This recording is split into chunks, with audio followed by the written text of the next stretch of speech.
Hello friends, welcome to దేవాంష్కా stories. వాళ్ళు ఇప్పుడు మీరు వినబోతుంది ఒరే బావోసే మరదల స్టోరీలోని 64వ భాగం. అప్పుడు సీతకి 7 సంవత్సరాలు, రామ్కి 9 సంవత్సరాలు. అప్పటికి సీత రాముల మధ్య ఏమాత్రం గొడవలు లేవు. బావ మరదలుగా చాలా సందడిగా ఆడుకుంటూ అల్లరి చేస్తూ ఒకరి వెనుక ఒకరు తిరుగుతూ ఉండేవారు. సీత ఎక్కడికి వెళ్ళినా రామ్ తోడు లేకుండా వెళ్ళేది కాదు. ఆఖరికి ఆడుకోవటానికైనా సరే రామ్ వస్తే కానీ వెళ్ళేది కాదు. అలా ఒకసారి ఊ ఊరిలోని చెరువు దగ్గర ఆడుకుంటూ ఉంటే అక్కడ ఉన్న మర్రి చెట్టుకు కట్టిన ఉయ్యాలలో సీత ఊగుతానని మారాన్ చేయటంతో రామ్ తనని కాదు అనలేక సీతని ఉయ్యాలలో కూర్చోబెట్టి గట్టిగా పట్టుకోమని చెప్పి వెనక ఊపుతూ ఉంటే సీత కిలకిలా నవ్వుతూ ఇంకా స్పీడ్గా బావా, ఇంకా స్పీడ్ అని వచ్చి రాని ఇంగ్లీష్లో గట్టిగా అరిచింది. తనతో పాటు వచ్చిన మిగిలిన పిల్లలు వేరే ఆటలు ఆడుకుంటూ ఉంటే సీతారాం మాత్రం ఉయ్యాలతోనే ఆడుకుంటూ చాలా సమయం గడిపేశారు. సీత ఫాస్ట్ అంటూ ఉంటే రామ్ సరే అని ఫాస్ట్గా ఊపుతూ సీతని నవ్విస్తూ ఉన్నాడు. ఇంతలో సీత సడన్గా చేతులకి చెమటలు చేరి కొంచెం వదిలి చేయగానే పట్టు సడలటం, రామ్ స్పీడ్ పెంచటం ఒకేసారి జరగటంతో సీత వెళ్ళి ఎదురుగా చదును చేసి నీరు పెట్టి సాగుకి రెడీ చేస్తున్న పొలంలో పడింది. ఎక్కడ దెబ్బలు తగలలేదు, కానీ అలా వచ్చి దూరంగా పడటం వలన బాగా భయపడిపోయింది. సీత అలా దూరంగా వచ్చి పడటంతో రామ్ కూడా భయపడిపోయి సీత అంటూ పరిగెత్తుకుంటూ తన దగ్గరికి వచ్చేలోపు పక్కన పిల్లలు కూడా చూసి వాళ్ళు కూడా సీత అంటూ చుట్టూ చేరిపోయారు. సీత అక్కడే భయపడి కూర్చొని ఏడుస్తూ ఉంటే సీత సీత ఏం కాలేదు కదా నీకు అని రామ్ కంగారుగా అడిగాడు.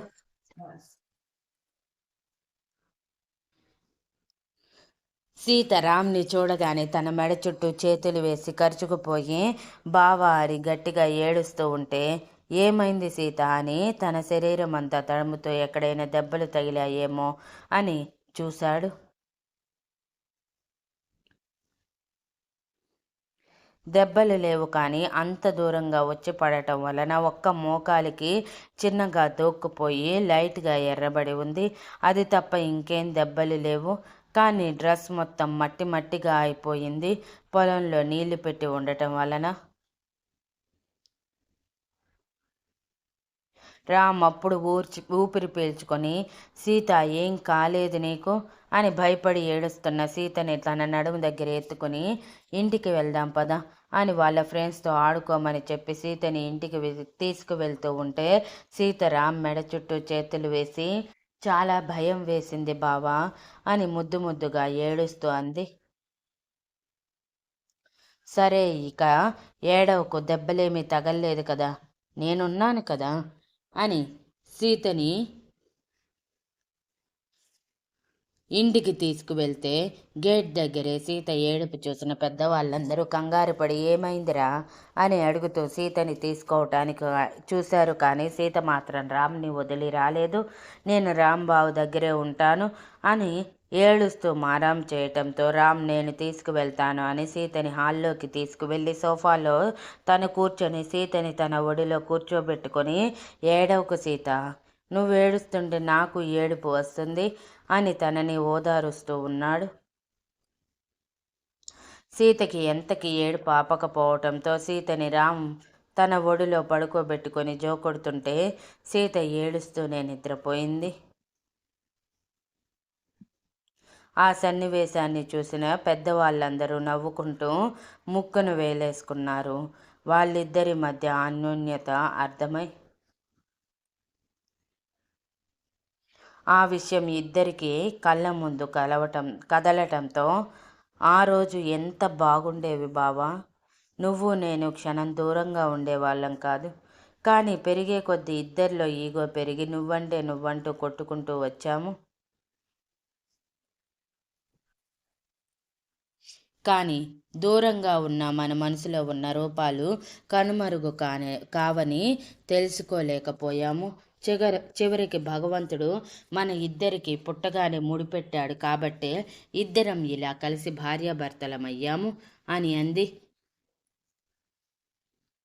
అవునులే కానీ ఇక పడుకో సీత, ఇంతసేపు నువ్వు మేల్కొని ఉండకూడదు అని చెప్పి నిదానంగా సీతని జోకొడుతూ ఉంటే సీత చక్కగా నిద్రపోయింది.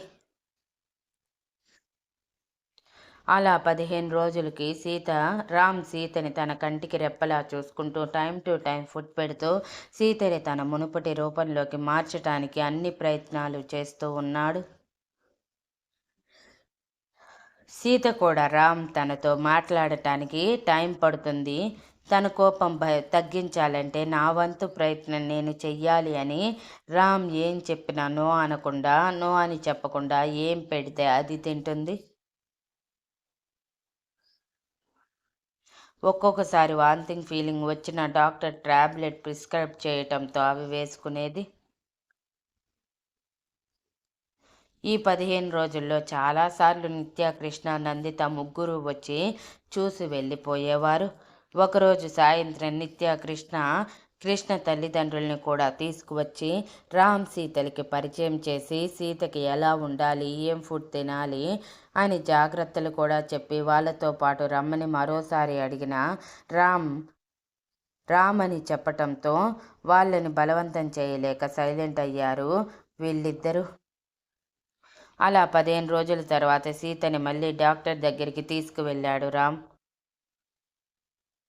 ఆ రోజు ఇద్దరికీ టెన్షన్. బేబీకి ఎలా ఉంది, ఇప్పుడు బాగుండే ఉంటుందా లేదా అని ఆలోచిస్తూనే డాక్టర్ దగ్గరికి వెళ్ళి చెక్ చేయించుకొని మరోసారి స్కానింగ్ తీయించుకొని బేబీ గ్రోత్ రేట్ పెరగటంతో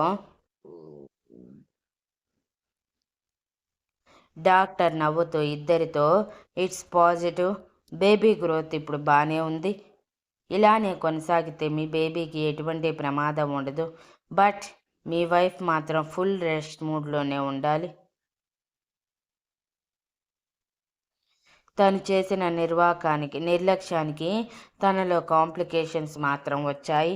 తను కొంచెం స్ట్రెస్ తీసుకున్నా బీపీ లో హై అవ్వటం జరుగుతూ ఉంటుంది.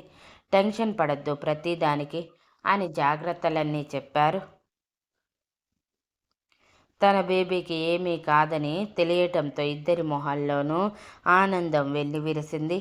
రామ్ అప్పుడు సంతోషంగా నవ్వుతూ సీత వైపు చూశాడు. రామ్ కళ్ళల్లో ఆనందం గమనించిన సీత మనస్ఫూర్తిగా అప్పుడు నవ్వింది.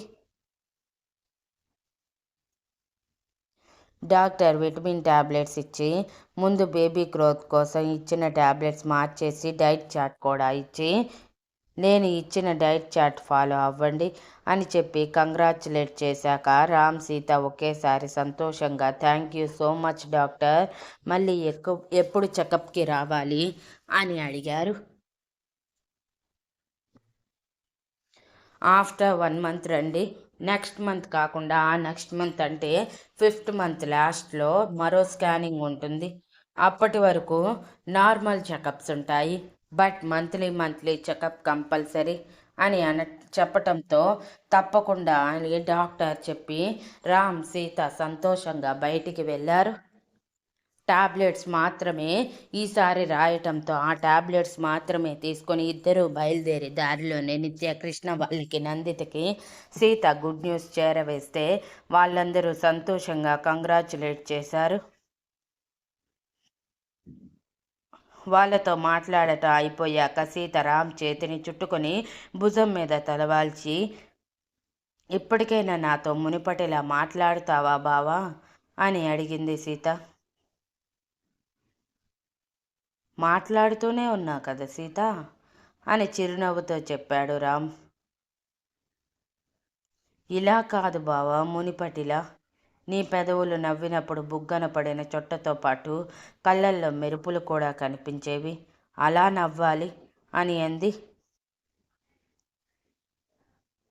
దానికి కొంచెం టైం పడుతుంది సీత, బట్ నేను ఖచ్చితంగా నీ రామ్గా మారుతాను, డోంట్ వరీ అని అన్నాడు.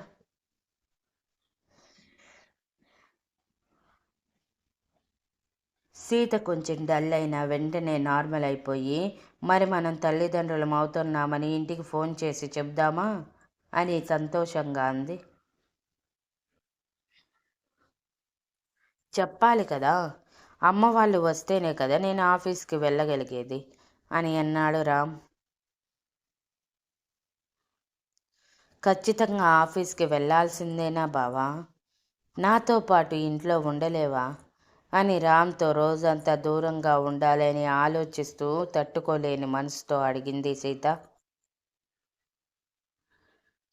అదేంటి సీత, దాదాపు 4 రోజులు నాతో ఇలానే ఉన్నావు కదా, మరి 15 రోజులు దగ్గరగా ఉన్న మనసుని దూరంగా ఉంచావు, మరో 15 రోజులు పూర్తిగా దూరం పెట్టేశావు, అలానే ఇప్పుడు కూడా అనుకో అని చిరునవ్వుతో అన్నాడు రామ్. ఏంటి బావా, దెప్పి పొడుస్తున్నావా అని సీత ఉక్రోషంగా అడిగింది. నువ్వు ఏదనుకుంటే అదే, బట్ ఇప్పుడు నువ్వు స్ట్రెస్ తీసుకోకూడదు కాబట్టి ఆఫీస్కి రావటానికి కుదరదు. ఇక నువ్వు రిజైన్ చేయి. కావాలంటే బేబీకి 1 ఇయర్ దాటాక మళ్ళీ జాబ్ చూసుకుందువు. అప్పటి వరకు మాత్రం మన బేబీనే నీ లోకం కావాలి అని సీరియస్గా అన్నాడు.